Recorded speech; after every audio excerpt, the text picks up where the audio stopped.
다이어트가 이제 끝나서 잘 먹으니까 운동 이제 빡세게 해야지 하는데 그래서 그때 많이 다치나 보네요. 다이어트 때는 체계적으로 뭐 이렇게 먹고 몸 변화에 따라서 그 이후에는 어떻게 식사에 변화를 주시나요? 단백질은 다이어트 할 때나 안 할 때는 단백질을 진짜 여러 가지 종류로 먹어서 입 터짐이 계속 있는 분들 그걸 어떻게 극복을 하시는지 이제 되게 노하우가 나온 게 해내야 된다. 이거는 되게 중요한 점이네요.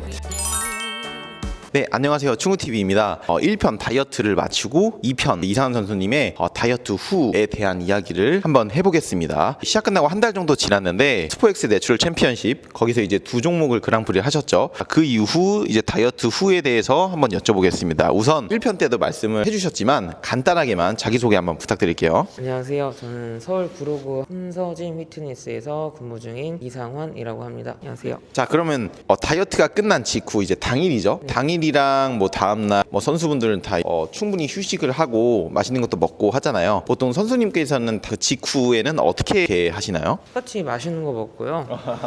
운동은 뭐 그냥 일상이어서 운동은 한 번도 쉰 적이 없습니다. 아, 그럼 이제 시합 당일은 어차피 펌핑하고 포즈 잡으시니까 네, 당일날만 빼고. 네. 다음 날부터 바로 다시. 네, 그냥 운동합니다. 그냥 운동이 그냥 안 하면은 안 되는 그냥 제 삶의 한 일부분이어서. 그냥 밥 먹는 거랑 똑같네요. 네, 맞습니다.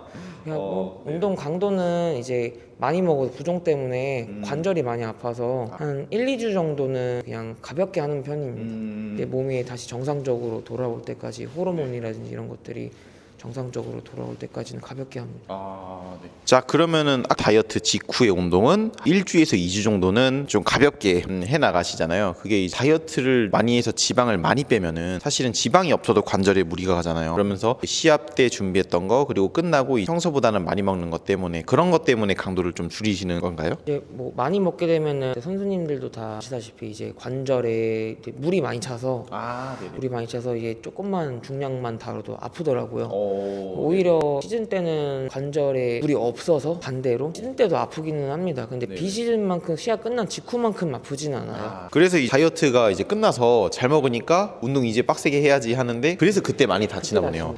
그때를 생각보다 되게 많이 조심해야겠네요. 다친 경험이. 네. 자, 그러면은 2주를 넘어서서 3주, 4주 일정 기간이 이제 지났어요. 그때는 다시 다이어트 때는 뭐 체계적으로 뭐 이렇게 먹고 몸 변화에 따라서 이렇게 맞춰 먹잖아요. 그 이후에는 어떻게 식사에 변화를 주시나요? 방금 처음에 말씀드렸다시피 그냥 평탄수 거의 먹고 싶은 만큼 먹는데 쌀밥 200g으로 지방은 별로 신경 쓰지 않고 하루에 한 4-5끼에서 추가적으로 퇴근하고 집에 가면은 일반식 한식 위주로 먹습니다. 네. 평소에도 뭐 다른 사람이 먹는 치킨이나 피자 이런 걸 즐겨 먹진 않고 거의 한식 위주로 드시려고 노력을 하시는 편이시네요.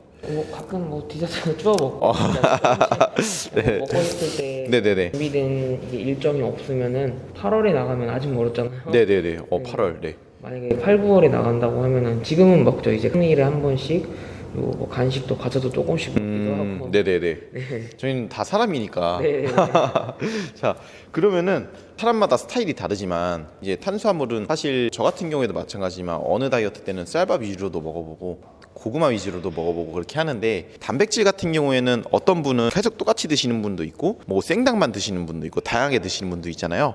단백질은 다이어트 할 때나 안 할 때나 보통 어떤 식으로 드시는 편이세요? 단백질을 진짜 여러 가지 종류로 먹어서 고등어, 삼치, 뭐 돼지고기 안심, 닭가슴살, 닭 안심살, 소고기 우둔살, 홍두깨살, 뭐 계란 이렇게 여러 가지 종류로 먹으려고 하는데 주로 소, 홍두깨, 우둔살, 돼지고기 안심, 계란 이 정도로 먹습니다. 네. 닭도 같이 병행을 하나요? 네, 닭가슴살도 먹습니다. 자, 그러면은 지금 이렇게 말씀해 주시는 거 보니까 완전히 지방이 많은 삼겹살이나 곱창 이런 거는 좀 안 드시고 비교적 지방이 덜한 다양한 종류의 단백질을 섭취를 하시네요. 네, 맞습니다. 그래서 이제 어차피 다양한 종류의 고기들에는 지방이 조금씩 들어가 있으니까 굳이 지방을 측정해서 먹기보다는 그냥 자연스럽게 섭취를. 네. 일정 기간이 지난 후에 그 다이어트를 하면서 오히려 운동 강도를 올리신다고 했잖아요. 네, 맞습니다. 그러면은 다이어트 끝나고 나중에는 어떻게 운동을 진행을 하시나요? 보통 시즌 강도 올릴 때는 이제 초반부에는 이제 프리웨이트를 같이 병행을 하는데 뭐 대회가 그렇게 엄청 많이 남지 않은 상황에서는 이제 머신으로만 거의 합니다. 부상 위험 때문에? 네, 뭐 그런 것도 네네. 있고 네네. 해당 부분 타겟팅 두고 그쪽 부하를 많이 걸려고 모양을 좀 만들어 드리려고 데드리프트를 진짜 안 합니다.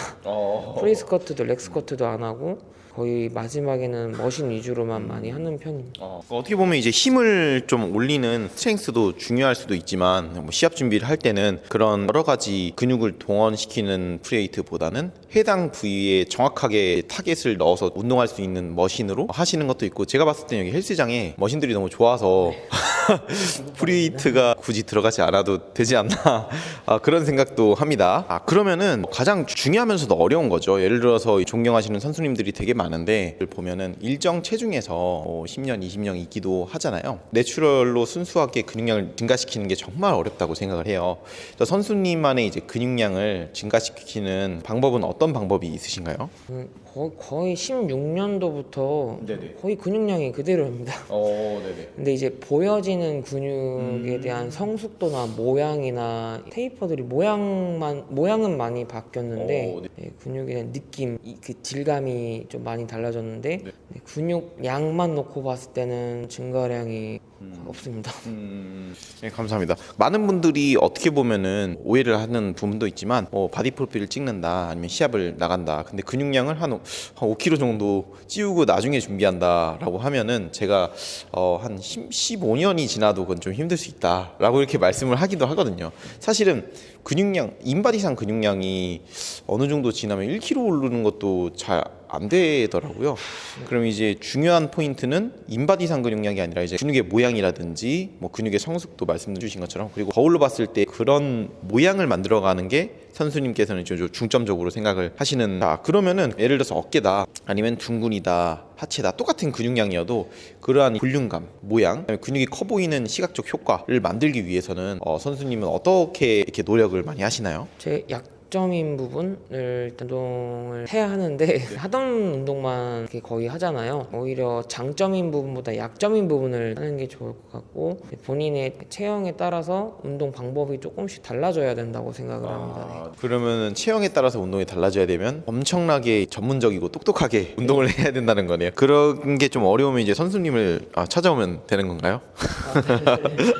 많은 분들이 이제 이거를 되게 힘들어요. 바디 프로필 준비라든지 아니면 시합을 이렇게 할 때 선수님 같은 경우에는 다이어트 전에 실험도 해보고 무작정 양을 줄여서 다이어트를 하시는 편은 아니시지만, 많은 분들이 굶어가면서 다이어트를 많이 하잖아요. 그래서 뭐 1주, 2주가 지나고 나서 뭐 3주, 한 달, 2달이 됐는데도 입 터짐이 계속 있는 분들, 그러한 분들, 아니면 이제 선수님께서도 다이어트 끝나고 지속적으로 이렇게 먹는 거를 어떻게 극복을 하시는지. 일단 배고픔이라는 거는 사람이 이게 본인이 의지가 약한 게 아니라고 생각을 하고요. 생리적인 피라미드에서 제일 낮은 생리적인 현상이어서 본능이어서 어쩔 수 없다고 생각을 하고, 먹고 싶을 때 먹고 할 때 하고, 일단은 기본적으로 너무 막 안 먹으려고 하고 기본을 안 지키는 것 같아요.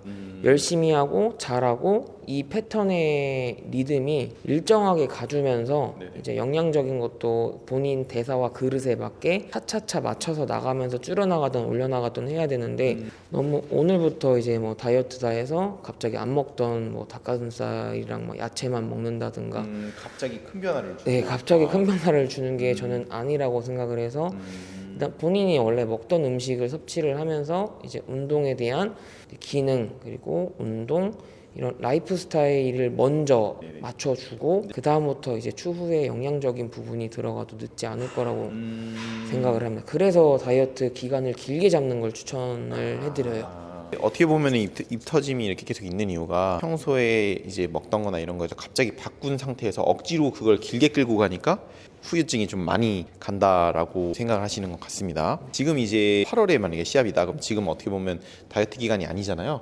지금이 다음 다이어트 기간까지의 목표가 선수님은 어떻게 되세요? 운동 놓지 않는 거. 일단 운동은 계속하고, 이제 앞으로 운동하면서 이제 저는 기록을 항상 해두거든요. 뭐 체중이라든지 몸 운동 사진도 운동 영상도 기록을 많이 남겨서 본인이 뭐 약점인 부분이죠.